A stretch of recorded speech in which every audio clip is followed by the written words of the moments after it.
Hey everybody, Jam Creates here with another video. Today I am going to be doing a review of issue number 1 of Eden by Eric Henson. Um, this is another Alterna Comics book. It's $1.50. This is the first issue. The second issue is actually just out. I was not able to get it at my comic shop. They did not have it. So I had to order issue 2 off of the Etsy store. So it'll be my first time ordering a book off of Alterna's Etsy store. So when it does come, I'll be able to give you an update on that and how that went. So let's start right off the bat here. Eden is a science fiction. This is number 1 in a 4-issue limited series, which all of Alterna's books are limited series, pretty much. This book, I really like this book, but there were a couple of things that I wasn't thrilled with. First off, let's just give credit where credit is due. Eric Henson wrote the story. He also did the pencils. He was inked by Michael Babinski, colors by Stephen Downer, letters Robert Doan, and edited by Todd DeZago and Jamila Henson. And you can see it was created by Eric and Jamila Henson. I'm assuming they're a husband and wife team. I actually don't really know. I didn't do a whole lot of research into it. But here's where we're going to start. For me, this is kind of a thing here. We start and boom. Read my essay on the background of my comic book of the world. Never really thrilled with that kind of thing when a comic book starts that way. You know, it's funny because I know the information is probably important, although honestly, in this issue, really of all of this stuff that's written here, the only thing that's really important is the fact that they crashed and that she's looking for her son. That's really the biggest thing. They crashed, and Naraya is looking for her son, Avion, who was taken. That's really all that's important. They're on this planet that's supposed to be like a big, like, it's supposed to be eventually the like the savior for Earth because they're going through this whole thing on Earth. But honestly, none of that is important to getting me started. Just get me into the book, get me going. So anyway, moving on from that, it's just a pet peeve of mine sometimes. I don't think it's necessary. I'm reading a comic book, you know, not a novel. If you're writing a novel, write a novel. But anyway, I'm gonna hope that just to get back to this for one more second, I'm gonna hope that all of this is going to be important by the end of the series. That me knowing what the status of Earth is gonna be important. Otherwise, just tell me like Earth is a mess. Boom, moving on. And tell me in here, tell me in the dialogue somewhere in here what the status. Work that in later in the dialogue. Work it in the status of what's going on Earth and what the situation is. Anyway, getting into the book, I really like the art, actually. It's good art. It tells the story, you know, very cleanly. There's some good dialogue. The dialogue is pretty funny. The one character here, not the alien, but the other guy, he's generally pretty funny. And once it gets started, I mean, we pretty much just jump right into it. I mean, we know what we need to know. This is Naraya. That's her 2 friends that she's working with. And she's looking for her son. That's what we need, and that's what we've got, and we're going. We're off and running. And that's how it is. I mean, we really just start off and running. And the first thing we do, they run into this crazy wall with all these insane-looking heads. I mean, like I said, the art, I actually really enjoy the art in this book. And the colors actually really well done too. Printing on newsprint, you know, I was just talking the other day in one of my old school videos how you notice the coloring in a lot of the old school books, which were done on newsprint, of course. They don't go nuts. It's mostly just flat colors, and there you go. The shading is done by the inks, and that's it. But here you can see they're doing computer colors.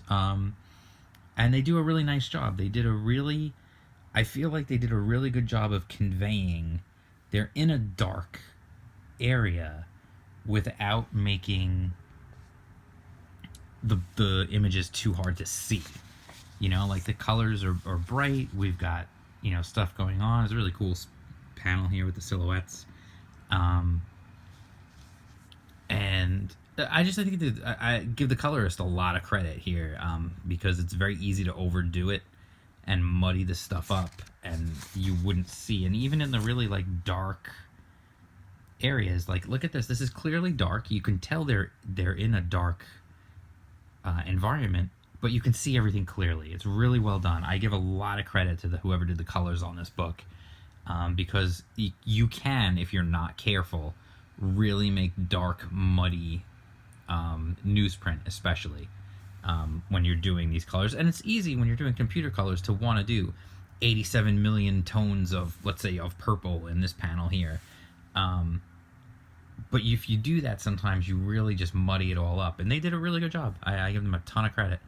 This is a really cool panel here. This giant like worm thing comes busting up through the ground. I actually really like this right off the bat, where they meet with this weird doorway, this wall with all these faces, and they're talking to them. It's just cool. It's very alien. It's very cool. I like that. And again, here it's pitch black. And then boom, she lights up her stick, and you can still. It's dark. It's only being lit by that. Everything is clear. Everything is clear. And then we got these crazy looking alien, whatever the heck they are, and you know that looks like that hurts. That definitely looks like that's gonna hurt. You know, and this guy with his crazy head, and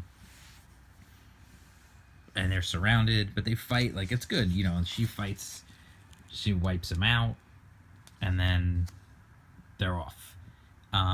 And you know, it was good because it was, you know, you got this nice action shot here, and then she's charging into battle, and then it's pretty much just, okay, boom, boom, they're dead. Okay, we got the point.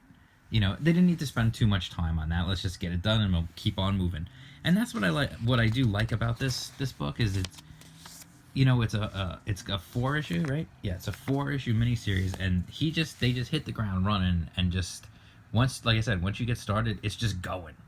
And then you've got this mysterious figure here, and he's talking to the wall with the heads, and it turns out he's maybe even older than they are, and it's you know, there's a lot of mystery. Who is this guy? What's the story with him? And then they cut their way out of that worm thing, and then it's funny because they get out of there, and it's like, oh, there might be something even worse down here, and then she realizes it, and then we get to this dude. Who I like the design on this guy. He's just cool. He looks like a jerk, and it turns out he's the guy who took her son from the wreckage, and he's tough, and he's gonna take her out until, you know, she uses her teamwork, and dude just blasts him. And check this out. This is a cool frame. Look at that. You see like his skin peeling off, and he's just getting destroyed. It's really cool. I like that shot. And then it turns out actually he's not dead. The only thing I didn't like about this guy, his name is Reno. I wasn't really thrilled with that. It just sounds too human to me. I don't know. But anyway, let me skip. I don't want to do every single page and get like a copyright strike here. So we'll just jump to the end where there's a little bit of a twist about what they were doing. They weren't actually looking for the sun in this issue. It was a tracker that will lead them to the sun. So again, it was a good get. And it's like, okay, now we can, you know, they had to go through all that just to get this thing. And now they're going to go try and find her son. And then, bam, in 60 days with no way out, someone's going to be dead meat.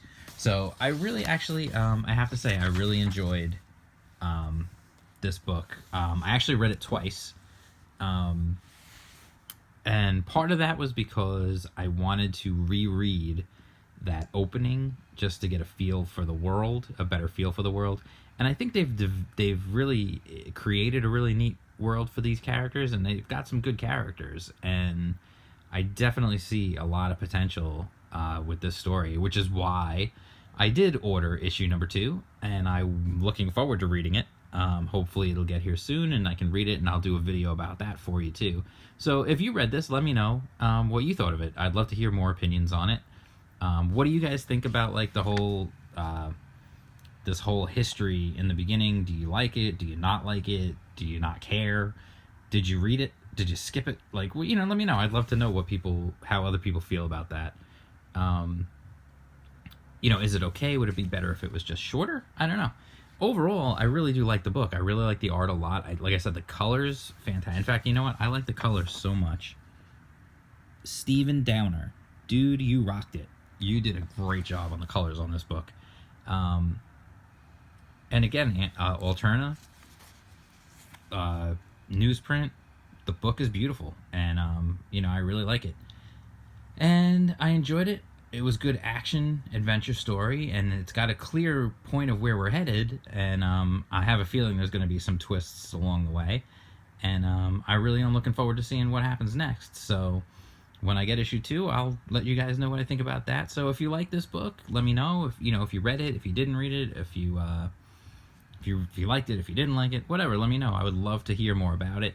Love to talk more about it. So if you like this video, give it a like, thumbs up, the whole 9 yards. Hit the bell for notifications, like, subscribe. I'll be doing more comic reviews. I've got more books coming. I've got some other stuff that I've already got. I've got some other old school jams coming this way. So definitely keep following along. Follow me on Twitter. I'm at jam_creates. And that's it. I'll talk to you soon. Peace.